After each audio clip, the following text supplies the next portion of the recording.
नमस्कार, मी अजिंक्य भातंब्रेकर. तुम्ही पाहताय न्यूज 18 लोकमत. स्पीड न्यूज मध्ये आता आपण महत्त्वाच्या घडामोडींचा वेगवान आढावा घेऊया. आयकरामध्ये कोणत्याही प्रकारचा बदल करण्यात आलेला नसल्याने सर्वसामान्यांची मोठी निराशा झाली आहे. सलग 6व्या वर्षी कर रचनेमध्ये कोणताही बदल झालेला नाही. तसंच आयकर रिटर्न्स फाईल केल्यानंतर अनेकदा करदात्यांना काही चुका केल्याचं लक्षात येतं. त्यांच्यासाठी पुन्हा नव्यानं रिटर्न फाईल करण्याची संधी दिली जाते. करदात्याकडून एखादा आकडा किंवा उत्पन्न टाकायचं राहिल्यास त्यांची चौकशी होते, पण त्यांच्यावर विश्वास ठेवत ते बदलण्याची संधी देण्यात येईल असंही सांगितलं गेलंय. केंद्र सरकारनं अर्थसंकल्पात डिजिटल करन्सी संदर्भातली एक मोठी घोषणा केली आहे. यंदाच्या आर्थिक वर्षापासून रिझर्व्ह बँकेच्या माध्यमातून भारत स्वतःची डिजिटल करन्सी जारी करेल. केंद्रीय अर्थमंत्री निर्मला सीतारामन यांनी अर्थसंकल्प सादर करताना आज डिजिटल रुपीची घोषणा केली आहे. हे चलन रिझर्व्ह बँक ऑफ इंडियाच्या माध्यमातून जारी केलं जाईल. डिजिटल रुपीच्या माध्यमातून कमी खर्चात आणि अधिक सक्षमपणे चलन नियंत्रण करता येऊ शकेल असा विश्वासही अर्थमंत्र्यांनी व्यक्त केला आहे. देशातल्या 75 जिल्ह्यांमध्ये 75 डिजिटल बँका सुरू केल्या जाणार आहेत. या बँका व्यावसायिक बँक स्थापन करतील. त्यामुळे डिजिटल पेमेंट्सना प्रोत्साहन मिळणार असल्याचं केंद्रीय अर्थमंत्र्यांनी सांगितलं. आर्थिक वर्ष 2022-23 मध्ये खासगी कंपन्यांद्वारे 5G दूरसंचार सेवा मिळवण्यासाठी 5G स्पेक्ट्रम लिलाव आयोजित केला जाऊ शकेल असं निर्मला सीतारामन यांनी म्हटलंय. तसंच टेलिकॉम क्षेत्रात रोजगाराच्या अनेक संधी उपलब्ध होणार असल्याचंही त्यांनी सांगितलं. LICच्या IPOवर काम सुरू असून येत्या काही दिवसात आणखी काही गोष्टींची निर्गुंतवणूक केली जाईल असं अर्थमंत्र्यांनी सांगितलंय. देशातील सर्वात मोठी विमा कंपनी असलेल्या LICला मार्च अखेरपर्यंत शेअर बाजारात सूचीबद्ध करणार असल्याची चर्चा सुरू होती. LICच्या IPO संबंधी माहिती पत्रक आता अंतिम टप्प्यात आहे. लवकरच ते सेबीकडे सादर केलं जाईल अशीही माहिती मिळतेय. केंद्र सरकारनं या अर्थसंकल्पात पासपोर्टबाबत एक मोठी घोषणा केली आहे. केंद्रीय अर्थमंत्री निर्मला सीतारामन यांनी आंतरराष्ट्रीय प्रवास सुलभ करण्यासाठी ई-पासपोर्ट जारी केले जातील अशी घोषणा केली आहे. या वर्षापासूनच भारतीयांना चिप असलेले पासपोर्ट उपलब्ध होणार असल्याचं अर्थमंत्र्यांनी सांगितलंय. शालेय शिक्षणासाठी चॅनल्स सुरू केले जाणार असून विद्यार्थ्यांना स्थानिक भाषेत शिकवलं जाणार असल्याचंही अर्थमंत्र्यांनी म्हटलंय. विद्यार्थ्यांच्या विकासासाठी 1ली ते 12वीसाठी हे चॅनल सुरू केलं जाणार असून त्याची संख्या आता 12 वरून 200 पर्यंत वाढवण्यात येणार आहे. प्रादेशिक भाषांमध्ये हे चॅनल काम करेल. यासाठी इंटरनेट, रेडिओ आणि डिजिटल साधनांचा वापर करण्यात येईल असंही अर्थमंत्र्यांनी सांगितलं. तसंच डिजिटल विद्यापीठ सुरू केलं जाणार असून या विद्यापीठाशी देशातल्या नामांकित विद्यापीठांचे करार असतील असंही त्यांनी सांगितलंय. अर्थसंकल्पात सहकार क्षेत्राला दिलासा देण्यात आलेला आहे. सहकारी क्षेत्राला द्यावा लागणारा पर्यायी कर आता कमी करण्यात आलेला आहे. कोऑपरेटिव्ह सोसायटी ज्यांचं उत्पन्न 1 ते 10 कोटींदरम्यान आहे त्यांचा कर 12% आता 7% कमी करण्यात आला आहे. किसान ड्रोन्सचा वापर आता शेतीमध्ये केला जाणार असल्याची घोषणा अर्थमंत्र्यांनी अर्थसंकल्प सादर करताना केली आहे. हे कृषी ड्रोन्स पिकांची पाहणी करणं, जमिनीच्या नोंदी ठेवणं तसंच कीटकनाशकांच्या फवारणीसाठी वापरले जातील. कृषी आणि पीक उत्पादनासाठी तंत्रज्ञानाचा जास्तीत जास्त वापर करण्यात येणार असल्याचंही अर्थमंत्र्यांनी सांगितलं. हर घर नल से जलद्वारे घरांमध्ये पाणी उपलब्ध करून देण्याची योजना असल्याचं निर्मला सीतारामन यांनी स्पष्ट केलंय. याद्वारे 3.8 कोटी घरांमध्ये नळाचं पाणी पोहोचवण्यासाठी 60,000 कोटी रुपयांची तरतूद करण्यात आल्याचंही त्यांनी सांगितलं. पंतप्रधान आवास योजनेअंतर्गत 80 लाख घरं बांधण्यात येणार असून यासाठी 48,000 कोटी रुपयांचा निधीही दिला जाणार आहे. शहरी आणि ग्रामीण भागात यासाठी नव्यानं तरतूद करण्यात आलेली आहे. मध्यमवर्गीय आणि गरिबांना परवडणारी घरं मिळावीत यासाठी खासगी बिल्डरांची चर्चा करणार असून मध्यस्थांमुळे वाढणारा खर्च कमी करण्याचा प्रयत्न असेल अशी माहितीही अर्थमंत्र्यांनी दिली आहे. देशभरात हरित क्रांतीला चालना देण्यासाठी कृषी विद्यापीठं उभारली जाणार आहेत. कृषी अभ्यासक्रमांमध्ये आता ऑर्गॅनिक शेती, केमिकल मुक्त शेती आणि झिरो बजेट शेतीचा समावेश करण्यासाठी प्रयत्न केले जातील. त्याचबरोबर नाबार्डच्या माध्यमातून शेतकऱ्यांना कर्ज पुरवठा करण्यासाठी IT बेस्ड सपोर्ट कसा मिळेल यासाठी प्रयत्न सुरू करण्यात आल्याचंही अर्थमंत्र्यांनी सांगितलेलं आहे. केंद्र सरकारकडून यावर्षी मोठ्या प्रमाणात धान्याची खरेदी करण्यात आलेली असून त्याची रक्कम थेट शेतकऱ्यांच्या खात्यात जमा केली जाणार आहे। महत्त्वाचं म्हणजे यातली काही रक्कम याआधीच शेतकऱ्यांच्या खात्यात जमा करण्यात आल्याचंही निर्मला सीतारामन यांनी सांगितलंय। देशाच्या अर्थव्यवस्थेला चालना देण्यासाठी अर्थमंत्र्यांनी पंतप्रधान गतिशक्ती योजनेची घोषणा केलेली आहे। या अंतर्गत देशातल्या राष्ट्रीय महामार्गांचं जाळं आता 25,000 किलोमीटरनं वाढवण्याची घोषणा झालेली आहे। पुढच्या वर्षभरात 2022-23 साठीचं हे लक्ष्य निश्चित करण्यात आलेलं आहे। जमिनीची कागदपत्र आता डिजिटल स्वरूपात उपलब्ध करून दिली जातील। तसंच जागांचं रजिस्ट्रेशन कागदपत्रांच्या आधारे कार्यालयात न जाता कुठूनही करता येऊ शकेल, यासाठी प्रयत्न सुरू असल्याचंही अर्थमंत्र्यांनी सांगितलं।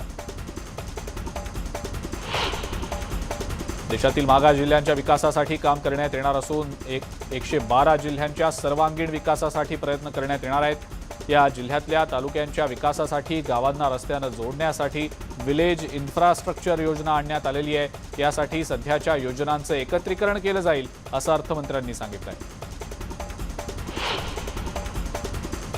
पोस्ट ऑफिसमध्येही आता ऑनलाईन हस्तांतरण शक्य होणार असून पोस्ट ऑफिस कोर बँकिंग सेवेअंतर्गत येणार असल्याचं अर्थमंत्र्यांनी स्पष्ट केलं आहे।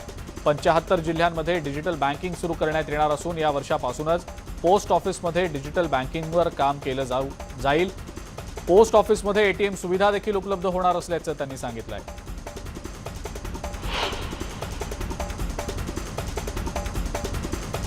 लष्करासाठी लागणाऱ्या सामग्रीसाठी निर्यातीवर अवलंबून न राहता आत्मनिर्भर राहण्यावर भर दिला जातोय। संशोधन आणि विकास इतर क्षेत्रांसाठी उद्योगांसाठी खुलं केलं जाईल। स्टार्टअपही यात सहभागी होऊ शकतील। लष्कराच्या बजेटमधील 25% यासाठी दिले जातील।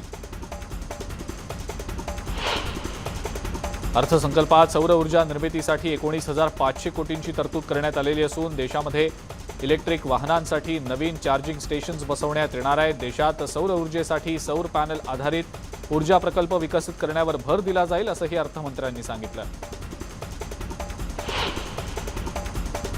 सर्व गावांमध्ये आता भारत नेटद्वारे ऑप्टिकल फायबरसाठी कंत्राट दिलं जाईल आणि 2025 पर्यंत प्रत्येक गावात इंटरनेट असेल, अशी घोषणा अर्थमंत्र्यांनी केली आहे। तसंच स्पेक्ट्रम लिलाव यावर्षी करणार असल्याचंही त्यांनी सांगितलंय।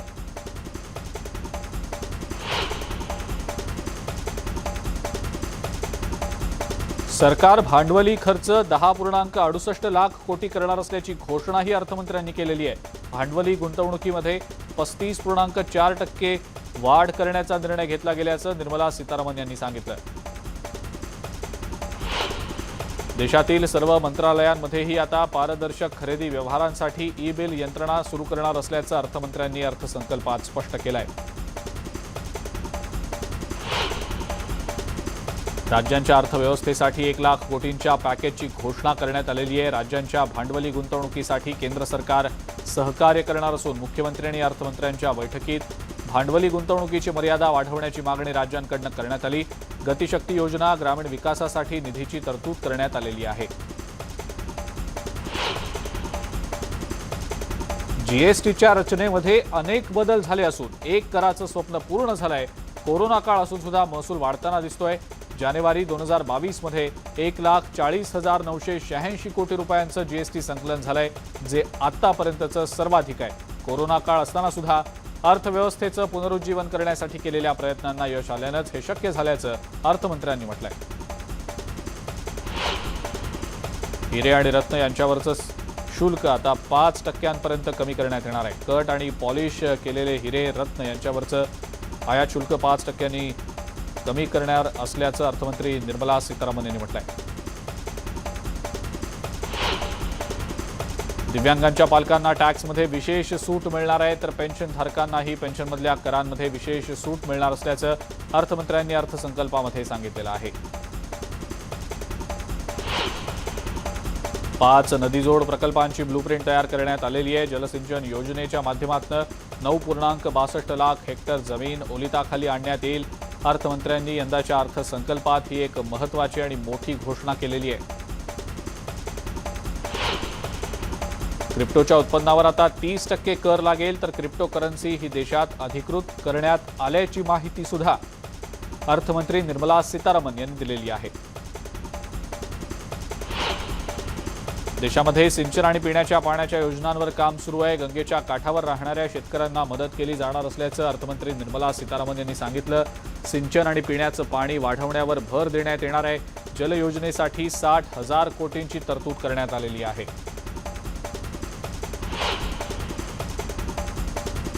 इलेक्ट्रिक वाहन धोरणाअंतर्गत विद्युत वाहनांच्या म्हणजेच ईव्हीच्या निर्मितीसाठी सरकार प्रोत्साहन देणार आहे. इलेक्ट्रिक वाहनांच्या बॅटरी चार्जिंगसाठी खास सुविधा उपलब्ध करून दिली जाईल.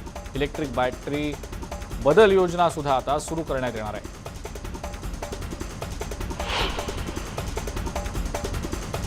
अर्थसंकल्प मांडून झाल्यानंतर सुद्धा शेअर मार्केटमधली तेजी कायम असल्याचं पाहायला मिळालं. शेअर मार्केटमध्ये 879 अंकांची वाढ झालेली होती. 58,893 वर शेअर मार्केट पोहोचलेलं होतं. तर दुसरीकडे निफ्टीमध्ये 234 अंकांची वाढ झाली होती. 17,574 वर निफ्टी पोहोचलेला होता. पेट्रोलियम शुद्धीकरणासाठी लागणाऱ्या रसायनांवरचा आयात शुल्कामध्ये घट करण्यात आल्याचं अर्थसंकल्पात सांगितलं गेलंय.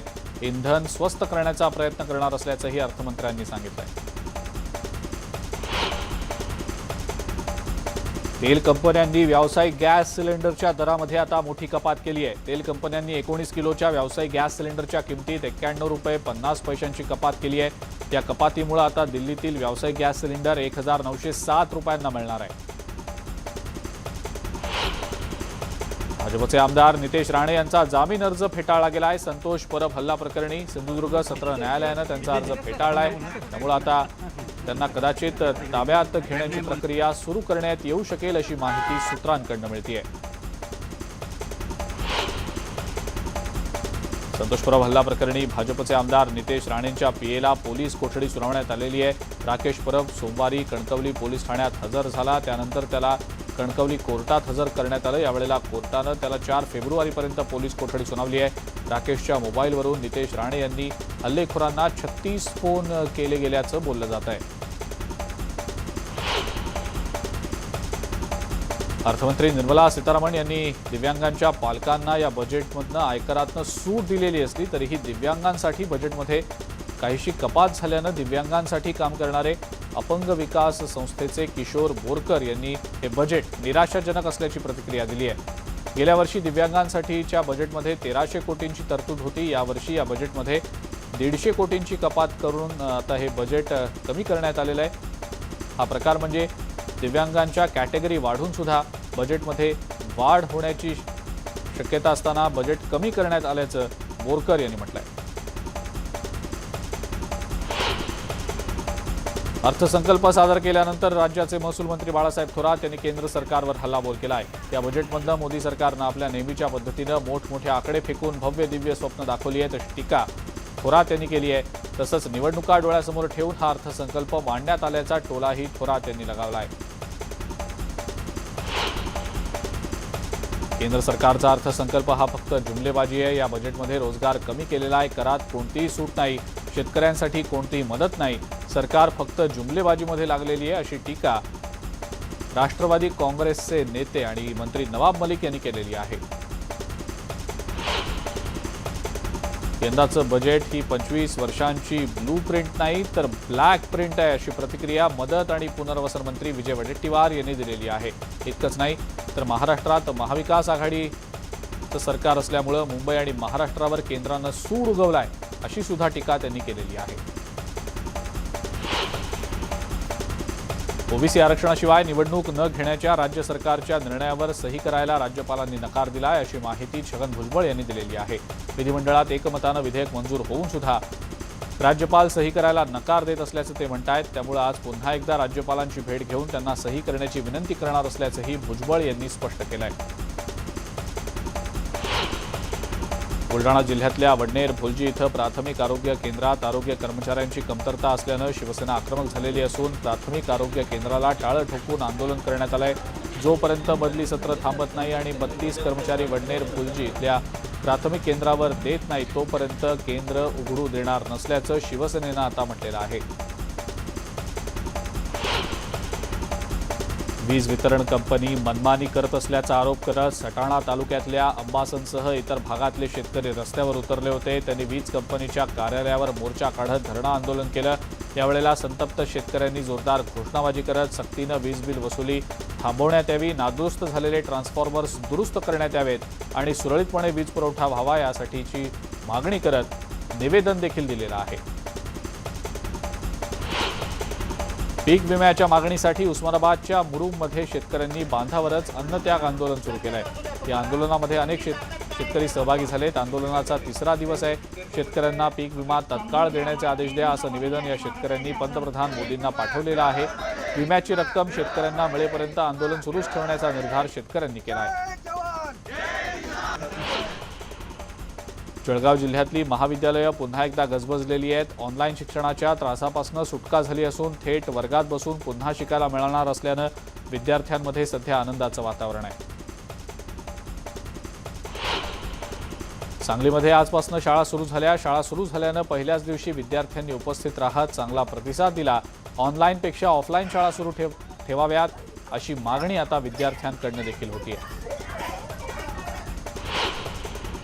राज्य निवडणूक आयोगाकडून ठाणे महानगरपालिकेच्या प्रभाग रचनेला मंजुरी देण्यात आलेली होती। त्यानंतर आज प्रभाग रचना प्रसिद्ध करण्यात आलेली आहे। या प्रभाग रचनेमध्ये ठाणे महानगरपालिका हद्दीत एकूण 47 प्रभाग पाडण्यात आलेत। या 47 प्रभागांमध्ये प्रत्येकी 3 सदस्यांचा एक प्रभाग असेल।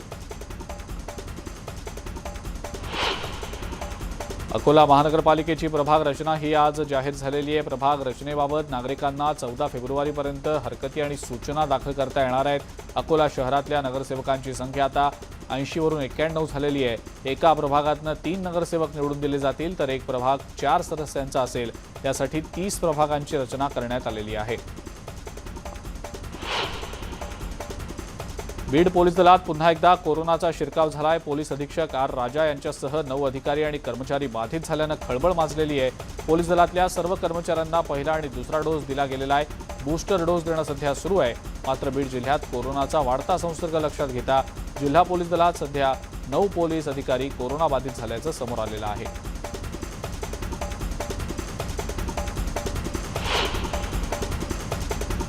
स्पीड न्यूजमध्ये वेळ झाली एका ब्रेकची। बघत रहा न्यूज 18 लोकमत।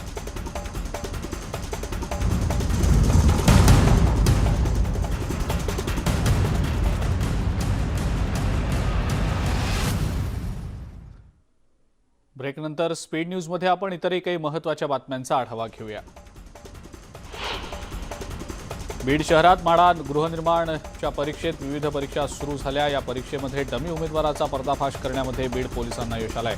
पकडण्यात आलेल्या डुप्लिकेट विद्यार्थ्याकडे मायक्रोफोन आणि इतर साहित्य जप्त करण्यात आलेलं असून मोठं रॅकेट यामध्ये सक्रिय असल्याची शक्यता पोलिसांनी व्यक्त केली आहे। वाशिम जिल्ह्यातल्या दोनज जवळच्या समृद्धी महामार्गावरच्या पुलावरून कार खाली कोसळून एक जण जागीच ठार तर 4 जण गंभीर जखमी झाल्याची घटना घडली आहे। कार चालकाला डिव्हायडर न दिसल्यानं कार पुलाखाली कोसळली। या भीषण अपघातात पुलगाव इथल्या नानाभाऊ पाटेकर यांचा घटनास्थळीच मृत्यू झाला तर इतर 4 जण गंभीर जखमी झालेत। गंभीर जखमींना अमरावतीच्या रुग्णालयात दाखल करण्यात आलेलं आहे। पंतप्रधान नरेंद्र मोदी जगातले सर्वात लोकप्रिय नेते ठरलेत। यूट्यूबवर मोदींचे आता 1 कोटींहून अधिक सबस्क्रायबर्स झालेले आहेत। अमेरिकेचे राष्ट्राध्यक्ष जो बायडन यांनाही मोदींनी यात मागे टाकलंय। बायडन यांचे सध्या 7,03,000 इतके सबस्क्रायबर्स आहेत।